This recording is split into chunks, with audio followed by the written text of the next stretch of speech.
Good evening and welcome to the Jaymie Icke Show. Thank you for joining me tonight. I'll start by apologising for missing an episode last week. Now, I've been a bit under the weather recently, which concluded in a hospital visit, having a ton of tests done. Now, apparently nothing too sinister is going on, so hopefully onwards and upwards. Now, tonight's show is covering a subject that personally absolutely fascinates me. It's something I've followed for a long time. It's something I've worked every day on to incorporate into my life, both in terms of how I view myself and how I view and treat others around me. The subject I'm of course talking about is the impact our emotions have on our physical well-being. The impact emotions have on mental well-being is long known, but physical well-being is something not discussed anywhere near as much. Now, I first heard of tonight's guest about 7 years ago when I was watching a film called The Emotion Code. Now, this film featured a range of doctors and voices from around the world, all talking about how negative emotions and trauma cause distress and illness. Tonight's guest claims that over 97% of illness and disease comes from trapped emotions. Quite a staggering stat. Since then, I've read his best-selling book, The Emotion Code, and we're even lucky enough to produce an original series with him in 2021 at Ickonic called The Body Code. So check that out after this episode if you enjoy what he has to say. I'm of course talking about the incredible Dr. Bradley Nelson, a man who has been the pioneer of this movement in many ways into energy medicine and has created an international army of practitioners that carry out his work every day in every corner of the globe. I'm really looking forward to speaking with him shortly and really getting some more knowledge and understanding into this subject and how it works and how you at home can apply these principles to your life to overcome whatever health issues you may have or those around you may have. It's truly incredible. I've seen it working firsthand. But before we get into that, as I've always done on this show, I'm going to go into a few stats to really give some context as to why I feel this is such a vital issue for us to be discussing. Now, trauma and emotional distress, there's been a massive discussion about that in recent years. There's been a real rise in mental health. COVID and the lockdowns and everything that's followed has caused a massive increase in people reporting those issues. But what's not discussed is the impact that our emotions have on our physical health.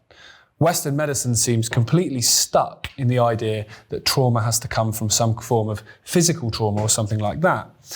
Only recently have they finally started to accept something called broken-hearted syndrome, which is where a severe emotional trauma can actually cause a weakening of the heart muscles. That's a start, but it's certainly not where it ends.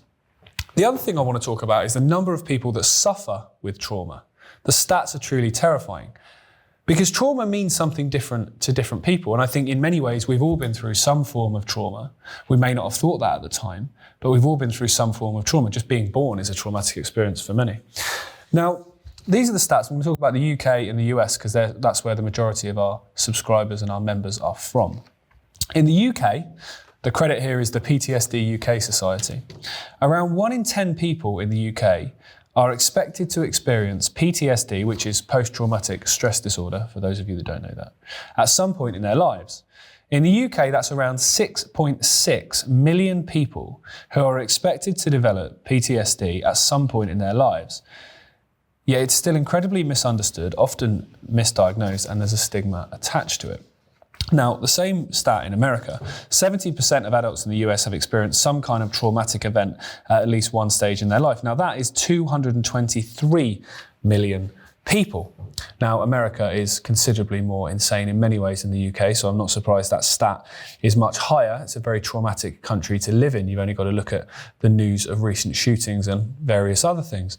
So the fact that, those stats are as high as they are means that trauma and emotional stress and emotional issues is not something that only affects a minority. It definitely affects the majority. We've all lost loved ones. We've all lost friends.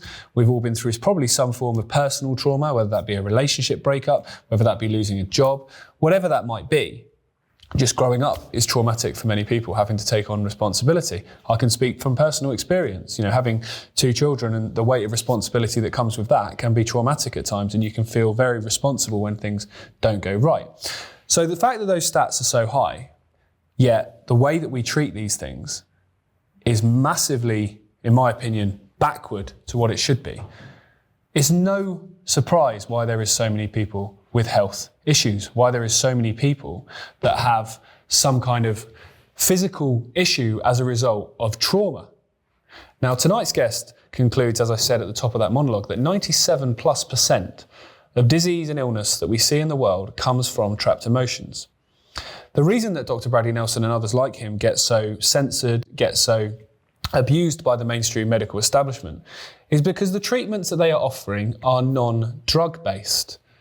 It's also why they can get away with doing what they do slightly behind the system, because they're not selling products, and therefore they're not giving you something and claiming it does that. They're doing it very much from the perspective of, this is some information, make of it what you will, which I think is the best way to do it. That's what we try and do here at the channel. We'll never try and convince you what to believe. We'll never try and convince you that this is how you should live your life. We're merely giving you some information to make of what you will.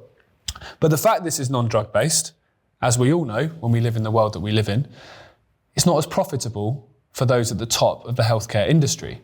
And that's why you don't see this kind of therapy and these kind of treatments in your mainstream NHS or CDC advisory guides.